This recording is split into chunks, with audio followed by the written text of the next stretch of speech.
नमस्कार दोस्तों। दुख ऊर्जा के उस सिद्धांत की तरह है जो रूप तो बदलता है मगर खत्म नहीं होता। कभी पैसों का दुख, कभी रिश्तों का दुख, कभी तुलना का और कभी अकेलेपन का।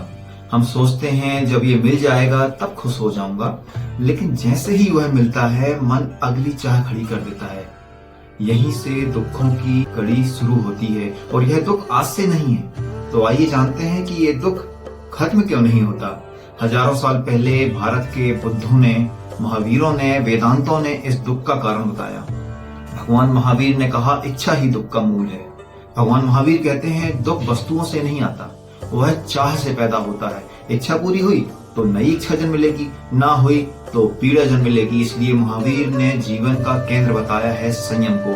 संयम मतलब इंद्रियों को, इच्छाओं को बुद्धि के अधीन रखना।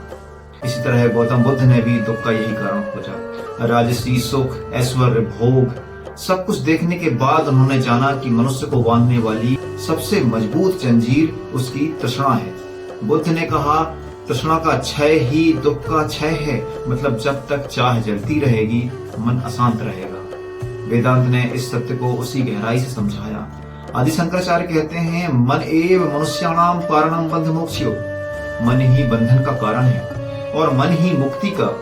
अगर मन इच्छाओं के पीछे दौड़ रहा है तो इंसान गुलाम है, और अगर मन विवेक के अधीन है तो वही इंसान मुक्त है। चाणक्य ने भी कहा राज्य क्यों गिरते हैं, राजा क्यों मिटते हैं और इंसान क्यों भटकता है। और उसका निष्कर्ष था कि इंद्रियाणि जित्वा ही बुद्धिमान भवति। जो अपनी इंद्रियों को जीत लेता है वही वास्तव में बुद्धिमान होता है। चाणक्य इच्छाओं को अनुशासित करने का सूत्र देते हैं। उनके अनुसार जो हर बात पर इच्छाओं पर चलता है वह व्यक्ति असल में स्वयं नहीं चलता है, उसे चलाया जाता है। इसलिए चाणक्य ने चंद्रगुप्त को सबसे पहले युद्ध नहीं सिखाया, उसने आत्मनियंत्रण सिखाया।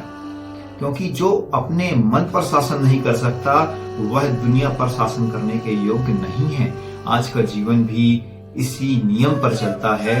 हम जानते हैं कब बोलना नहीं है, हम जानते हैं कब रुक जाना चाहिए, हम जानते हैं कब खर्च नहीं करना चाहिए, लेकिन फिर भी हम वही करते हैं जो मन उस क्षण कहता है, जो मन उस क्षण चाहता है। यहीं से जीवन पटरी से उतरता है। और अगर आप पूछते हैं ये दुख खत्म क्यों नहीं होता, तो जवाब वही है जो बुद्धों ने और तीर्थंकरों ने दिया है, जो बहुत स्पष्ट है, जो पानी की तरह साफ है। क्योंकि इच्छाएं खत्म नहीं होती हैं और हम उन्हें रोकना नहीं सीखते।